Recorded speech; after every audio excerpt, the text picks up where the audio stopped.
I can't believe I'm about to say these words, but I've been playing the new remaster of Star Wars Jedi Power Battles. Depending on how well versed in old Star Wars games you're either thinking to yourself, wow, I can't believe of all the Star Wars games that's the one they chose to remaster, or what even is Jedi Power Battles? Well, I'll tell you exactly what it is. Jedi Power Battles, or more accurately, Star Wars Episode 1 Jedi Power Battles, the Episode 1 moniker has been inconsistent across versions, was an action platformer game with beat-em-up style combat released for the Sony PlayStation back in the year of our Lord 2000. It also went on to receive an improved port to the Dreamcast roughly 6 months later, and a mobile iteration on the Game Boy Advance. I actually talked about the original PlayStation version of this game last year in my video on every Star Wars game for the PS1, and my feelings on it were mixed. This is not a game I'd ever recommend anyone checking out, even if they are fans of the series. Between the clunky and unreliable controls, lack of variety, and unbalanced gameplay, despite the immense amount of potential of the concept here, Star Wars Jedi Power Battles ends up being little more than a tiresome slog at the best of times and an unplayable joke at the worst. A few months after that, I went on to talk about the GBA version of the game in my video about every Star Wars game on the Game Boy Advance, and how I ended up liking that version more despite it being so limited. Jedi Power Battles for the Game Boy Advance isn't a bad game by any means, nor is it a great one. It's just a fun and accessible option for fans of the series to experience the events of the first film in a video game format meant for a mobile console. I had planned to do a video on the Dreamcast version later on, but since our friends over at Aspyr have decided to up and remaster this old classic, I had to jump in and see how they'd improved it. This was made even easier since Aspyr provided me with a review copy of the game, so thanks for that, much appreciated. I didn't let it go to waste, and by that I mean I 100% completed the game on Steam, which is like platinuming it, but there's not a catchy term for it on Steam, unfortunately. I didn't actually go through the game with any intention of 100% completion. In fact, my initial idea was to just play through it on a hopefully functioning easy mode, get some footage of the extra characters, and give my thoughts on the quality of the remaster itself. So here's the thing. I had to play through this game nearly a dozen times already when I was doing my coverage on the old PS1 version, which is the notoriously difficult and broken version of the game, and it nearly broke me along with it. The game was unfairly balanced and could be described as something close to a masochistic gameplay experience. I then went on to complete the Game Boy Advance version of it in a different video, but that one was a lot easier and only took me like 2 hours altogether. During those many playthroughs with the different characters, I did become intimately familiar with the levels, layout, gameplay, and what the game looked and played like, which put me in a very peculiar situation regarding this remaster since the original was pretty fresh on my mind already. So why did I bother getting 100% with it then? I'm getting to that. Let's talk about what kind of job Aspyr did on this remaster first. They opted to utilize the Dreamcast version of the game for their remaster, and this was a very wise decision since that version of Jedi Power Battles released several months after the PS1 version, which gave the devs time to rebalance, alter, and polish the game after seeing the criticism of the market. Not to mention they added in Ki-Adi-Mundi for that version, because surely all the Star Wars fans at the time were desperate to play as the guy with the 12 head who had one on-screen line at the time this game released. Impossible. The Sith have been extinct for a millennium. Guess that line didn't age very well for the Disney canon fans. Also, you can save your comments about that one on-screen line joke. I already know he technically had 4 lines in The Phantom Menace. Also, did you know his head is that big because he's got an extra heart stored in there above his binary brain because his species have such powerful brains that they demand the additional blood flow and power of a second heart? Well, now you do. Anyways, back to this remaster. While I was playing through the game, I was noticing that there were several missing things that my brain distinctly remembered, particularly regarding the level design. At first, it was a few minor things, like the significantly more forgiving checkpoint system, or the far easier bordering totally remade balcony portion of the Theed Palace. But then I got to one of the most notable of these changes, and it's during the mid-level boss fight on Tatooine. Is that gag getting old to you guys yet? You know, it's hard to tell the difference sometimes between ripping someone off and taking inspiration from their ideas, and I felt sometimes like the Tatooine counter might be erring dangerously close to the former, but whatever, we love a running joke. I very clearly remembered there being a massive hole in the center of this boss arena, and I also vividly remember it being the source of some extreme frustration. It ought to be here, but it isn't.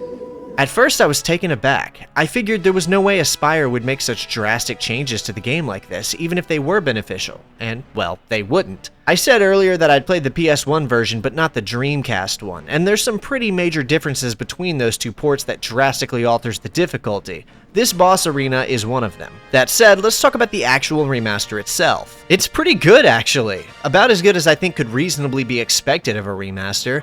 The optimization is great, everything runs smooth, and there's some fun bonus content like concept art and extra characters, not to mention the return of cheats like the Big Head mode and a few others. But you have to both understand and accept that this game is hard. It's not nearly as difficult as the old PS1 version, of course, that one was downright unfair, but it is still very challenging to get used to. Not everyone is going to vibe with this. It's a game that demands you either get good at its design or find its exploits and lean on them. For example, if you mash the light attack button fast enough with Obi-Wan, you can just annihilate Darth Maul in his various encounters. This is where it gets a bit difficult to judge because all of the flaws I found in this game are just quirks of the original game. Aspyr did exactly what they said they would do. Made it pretty, upscaled it, and made it easily available for long-term public consumption. This is where you have to decide what side of the fence you're on about a developer's responsibilities regarding remasters. Is it the dev's responsibility to go in and alter it from the original so it's a better game, or just take the game exactly as it was and polish whatever that looks like, then release it on modern platforms? Personally, I've seen what it looks like when devs decide they need to modify a game to be quote-unquote better, and I'll take remasters like this every single time. Just give me that original game, but with optimization for modern hardware and availability on Steam. So I'm not going to rag on Aspyr for doing less in this case, as I think this might be a less is more situation.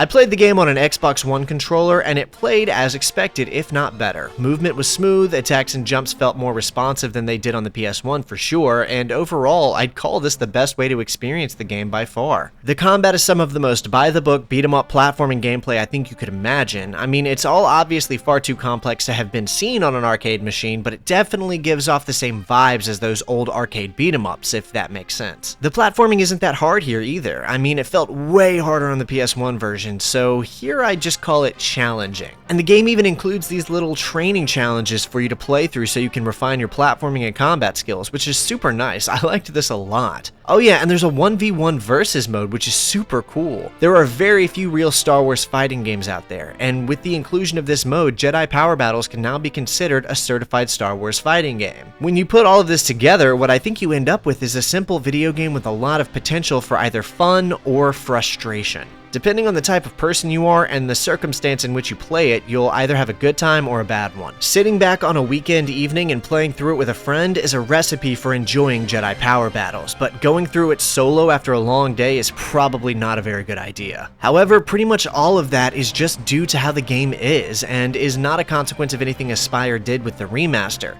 So let's talk about the biggest new offering with this new release. The graphics. It all looks great. The texture work is high quality, the lighting looks fantastic, the characters are crisp, and I would say the whole game looks as good as anyone could reasonably expect. Although putting this game in such a clear image on modern hardware has brought a few issues, like why does Qui-Gon's head look like that? I mean, it's an old game, damn near 25 years old actually, so this is just part of what you get when you update such an old title, but in my opinion, it all looks great. Except for this one ship that looks like someone stretched a C-3PO texture over a speeder model. Seriously, why does it look like this? My frame rate was consistently buttery smooth, and the resolution was sleek and beautiful the whole way through, so on the visual end, I've got pretty much no complaints. However, there is one thing I really feel like I need to talk about. The original Jedi Power Battles was not a very cutscene heavy game by any stretch. It featured one very cool opening cinematic and one canon-breaking ending cinematic.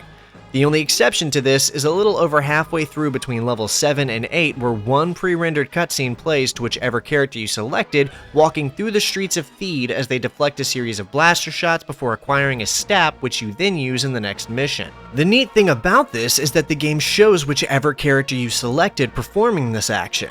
Of course, this only applies to the primary characters you started with in the original game. So all previously unlockable characters and the new bonus characters in the remaster obviously do not get their own pre-rendered cutscenes, and it just defaults out to one of the original available cutscenes for this. Now, I feel like this could be a bit touchy, so I'm going to just give my honest take. I'm pretty sure those pre-rendered cutscenes have been upscaled for this remaster using AI. This isn't really a shock. I mean, Aspyr has been known to dabble in AI like this before, but I mean, Okay, whatever the potential moral implications or debates regarding the overall use of AI aside, this just doesn't look good. Like, the results aren't bad, but they're not great either. Personally, I'm not strictly opposed to the use of AI tech in specific instances like this.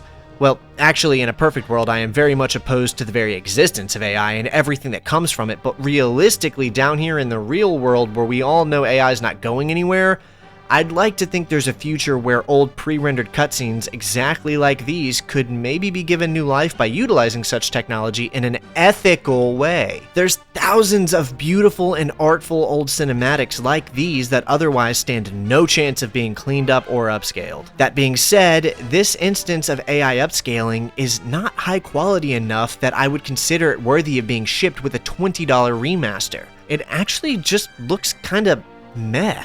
I think it would have looked better if they just taken the original video, stretched the resolution out, and called it a day.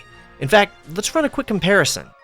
Okay, well, maybe there's some things about the upscaled cutscenes that are better, but the biggest issue with AI upscaling is that weird shiny smear that's soaked across the screen. I'm not really sure how to explain it, but when you use AI to upscale videos, it results in this shiny layer of translucent goo plastered on everything. Not to mention the fact that certain details are shifty and inconsistent as the AI tries to recognize what it's generating. You know, I bet you they could have easily found one of those very talented SFM YouTubers and just thrown them a few $100s to recreate these cutscenes from scratch, and they'd have done so happily. In short, AI upscaling really just isn't there yet, and developers would be better off not using it until some significant improvements are made to that tech. Qui-Gon definitely knows he's not supposed to be here right now. You've created a time paradox. It's not like they're lazy or cheap. A ton of the art across this game has been totally recreated from scratch by some very talented artists. This is clear even from the main menu screen. Yeah, that's a drawn recreation of the PS1 menu, and it looks great. The original Dreamcast port this remaster is built on featured an awful background image that pasted Mace Windu's head on Obi-Wan's body. The menu is one of the only things the PS1 did better, so this was an intentional correction made by Aspyr to the benefit of the game by setting it back to the PS1 menu, but with a beautiful recreation of that image. Pretty much all of the artwork textures in this remaster look great. They did a fantastic job on the visual front in that regard. However, there is one enormous issue I feel like I have to point out. About halfway through the final mission, you have to navigate around these massive fans that can blow your character around and insta-kill you if you're not careful. The way you're supposed to handle this is by destroying these control panels on the tower.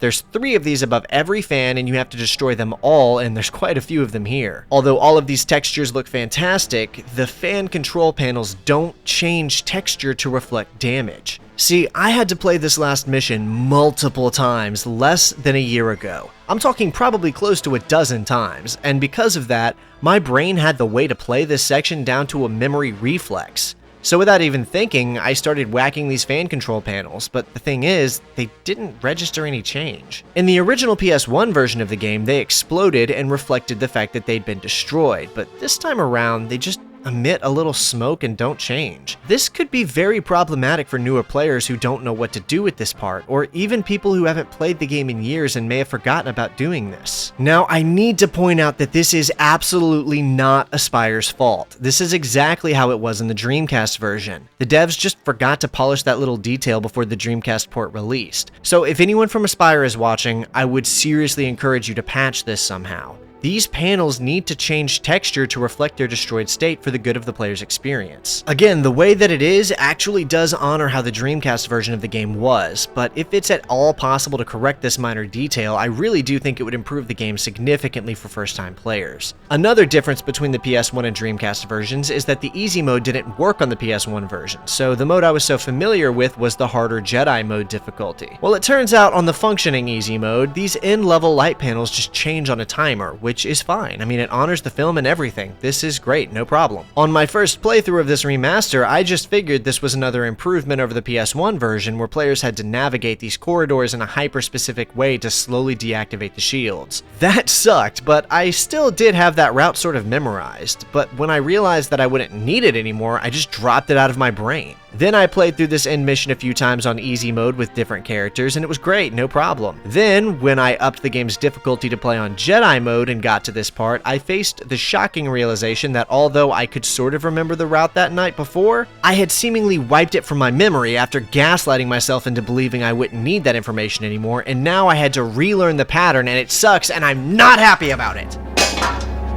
Anyway, let's talk about the characters, of which there are many, possibly the most amount of characters I've seen you able to play in a single Star Wars game. The reason for this is because Aspyr, at some point in development, decided, screw it, you know what, let's just allow the player to play as literally any of the enemy NPCs they want. No, really, you can play as a multitude of iconic enemy characters like Weequay, Ishi Tib, Rodian, and who could forget about the fan favorite Mercenary? I guess they couldn't find a close-up for this one, so they just threw his concept art up there and called it a day. It looks mad out of place, but I mean, who really cares, I guess? Although, come to think of it, maybe they should have just gone with concept art for all of these extra bonus characters. I mean, they're already relegated to a separate section from the main selectable characters, and some of these close-ups look... I mean, that's really not even what Weequays look like in Star Wars. That is a very uncertain and potentially under the influence actor in a bodysuit. This is what Weequays are supposed to look like, by the way. You have to beat the game at least one time to unlock all of these silly characters like Jar Jar and the aforementioned enemy NPCs, but all of the original previously unlockable characters are now selectable from the start. Characters like Padme, Panaka, and Darth Maul, which is great and will make co-op sessions way more amusing. They also threw in a playable battle droid character from the start for some reason. I don't remember him being an unlockable character, and the other enemy droid characters are locked behind the New Game Plus tag, so I didn't really get this decision, but whatever, it's fine. You can also use a cheat to play as the game's first mini-boss, the Loader Droid. Most of these characters play completely differently from one another, and believe it or not, most of them will be more or less appropriate for certain missions. For example, you basically cannot complete the first mission with the Battle Droid. Hitting the end-level boss droid Starfighter is a fool's errand. I managed to do it with Padme, but with both the Battle Droid and Panaka, it just didn't seem to be possible. I can't hit him.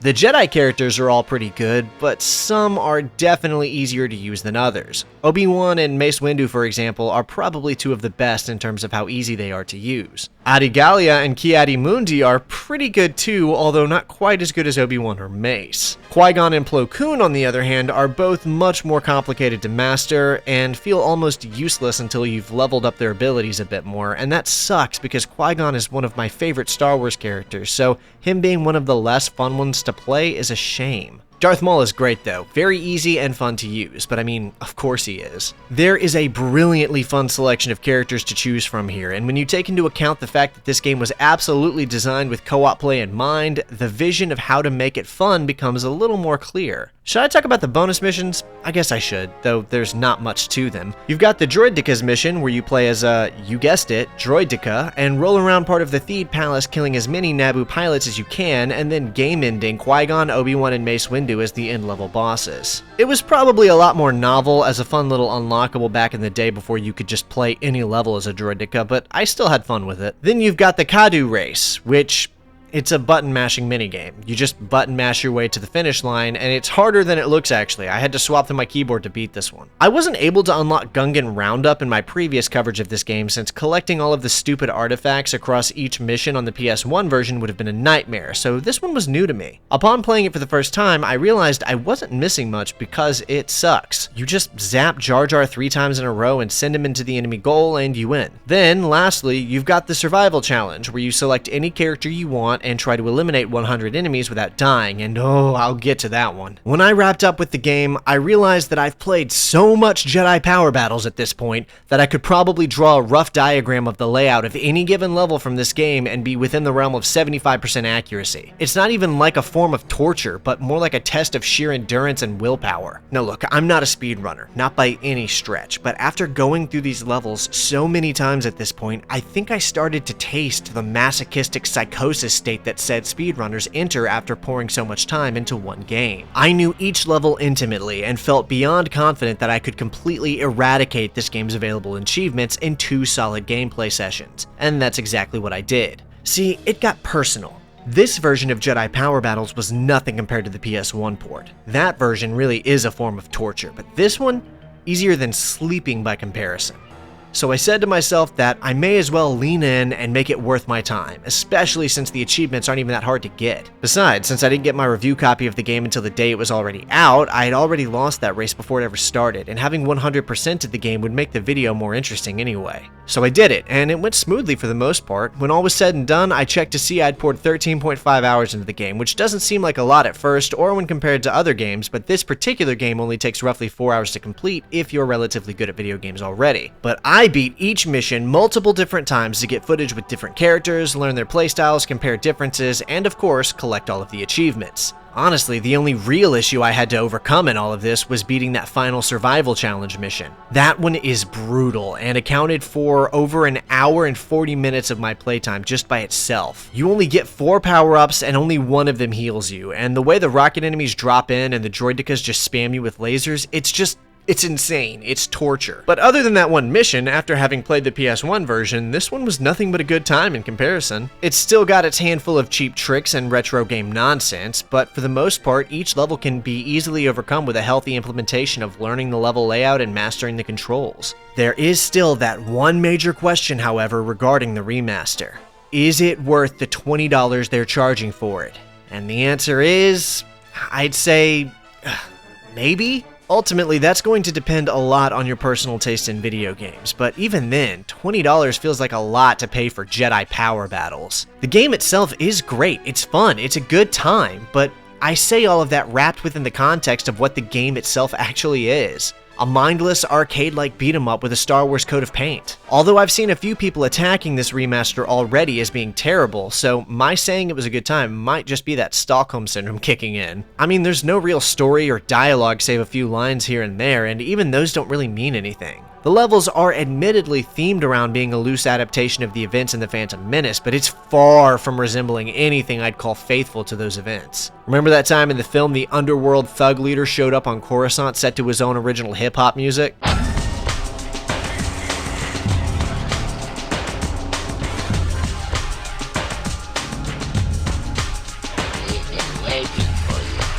I sure don't. You get the point. It's a very video gamey video game. It's the exact kind of game the average person used to think all video games were back in the late 90s and early 2000s. The biggest selling point here is easily the local couch co-op feature, which I can't show off since I didn't have anyone available to demonstrate it on such short notice, but the entire game is totally playable with a second player cooperatively. If they'd bothered to figure out how to make it playable online, I'd probably say without hesitation that it's worth $20, but unfortunately they didn't. I was a bit more comfortable saying Bounty Hunter was worth $20 than I am saying that about this one, but I do also see Aspyr's formula here. And I think that $20 price tag is what they've determined is needed to see the game make a reasonable enough profit to justify continuing this pursuit. Realistically, both that Bounty Hunter remaster and this Star Wars Jedi Power Battles remaster are probably worth about $10, unless you're a pretty big Star Wars fan like myself, or you just love the gameplay style of these games. Even if I hadn't been given a review code for this game, I personally would have probably been comfortable paying the $20, but that's only if they keep serving up these old school Star Wars remasters without altering the original game at all. Preservation of old video games as an art is important to me, and I'm willing to pay for that.